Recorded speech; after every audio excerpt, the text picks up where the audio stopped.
Munene wa Maminista Musalia Mudavadi Niwalulumiilya Kana Nthi ya Kenya Niyiendee Kwithiwa Metho na Kwiyumbanya Undu kana Undu Itonya Kukitana na Uwau wa Ebola Ethiwa Nuuvika va Kenya Aiweta kana Ngwatanio ila Yivo kati wa Kenya na Anyanya Kuma Nthi cianza ni Vata Muno kwa Kenya Kwiyumbanya Kukitana na Mauwau ta Yila Makitika ainene acharini cha muthenya wa kutanya athukumi ma muvia wa maundu ma Nthi cianza Mudavadi na ula ingini Minista wa maundu ma Nthi cianza Niwalulumiilya kana kumbuka kwa Uwau wa Ebola Nthi kivathukanio Yivo Kongo ni kusikumiie Kwithiwa na mbumbano si mwanya kumanya undu Kenya yivangite undu Uwau usu uvika va Kenya anete Muno na ile Vata.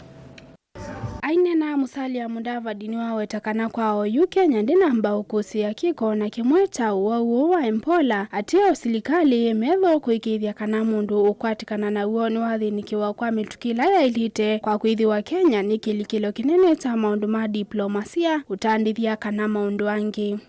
We are lucky so far that we don't have any Kenyan who is affected, but we should not pretend that it may not happen. And we should not pretend that we may not be required to help in the coordination of an international or regional response.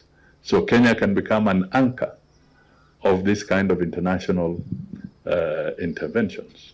Musalia Niwalulumiilya kana Kwiyumbanisya Uwau wa Ebola tio kwisila uitu wiwoka atio ni kwisila kukwatiania mivia yonthe ya silikali. Last night alone, the President of Kenya had to convene an update session with key development partners and the international community and the UN because of the threat of Ebola, and to see how again we can collaboratively work with the international community to protect Kenya, but also to be a responsible member of the international community.